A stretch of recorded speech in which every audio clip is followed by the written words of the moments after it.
Mettez pause, cherchez vous-même la solution avant de regarder la correction. Bonne vidéo. Dans cet exercice, il s'agit de calculer l'inconnu x à l'aide du théorème de Thalès.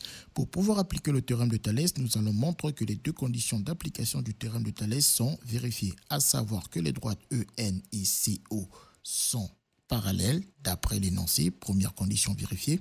Deuxième condition, les droites ON et CE sont séquentes en S, comme on peut le voir sur la figure. Donc, deuxième condition de vérifier.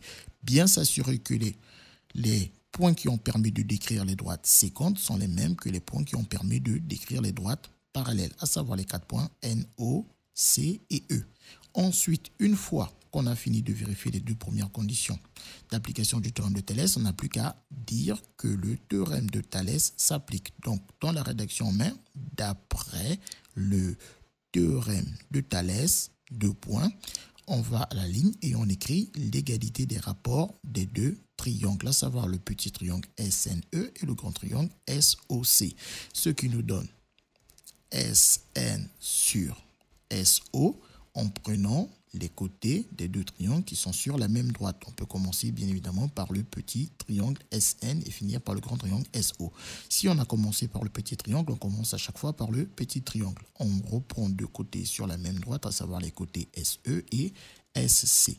Ce qui nous donne SE sur SC. Ensuite, on écrit pour le troisième côté, les côtés qui sont cette fois-ci parallèles, en commençant toujours par le petit triangle. NE sur OC. Et ensuite, on remplace chaque longueur par sa valeur. On remplace SN par 4. SO est égal à SN plus NO. Donc, c'est égal à 4 plus 2. On remplace SO par 6. SE, on le remplace par 5. SC est égal à SE plus EC, c'est-à-dire 5 plus X. On le remplace alors par 5 plus X. Et les longueurs NE ne sont pas connues, on les laisse telles quelles. Ensuite, on peut récupérer les deux quotients qui nous intéressent ou bien directement appliquer. Ici, on voit qu'on peut directement appliquer le produit en croix. Donc, ici, j'applique mon produit en croix, ce qui me donne que 4 fois 5 plus x est égal à 6 fois 5. Et je fais très attention à ne surtout pas oublier de mettre les parenthèses. Parce que si vous ne mettez pas les parenthèses, le 4 ne multiplie uniquement que le 5 et pas le x. Donc les parenthèses sont extrêmement importantes ici. Donc, une fois que j'ai ça, je peux maintenant isoler ma parenthèse en faisant passer le 4 de l'autre côté en division. Ce qui me donne 5 plus x égale à 6 fois 5 divisé par 4.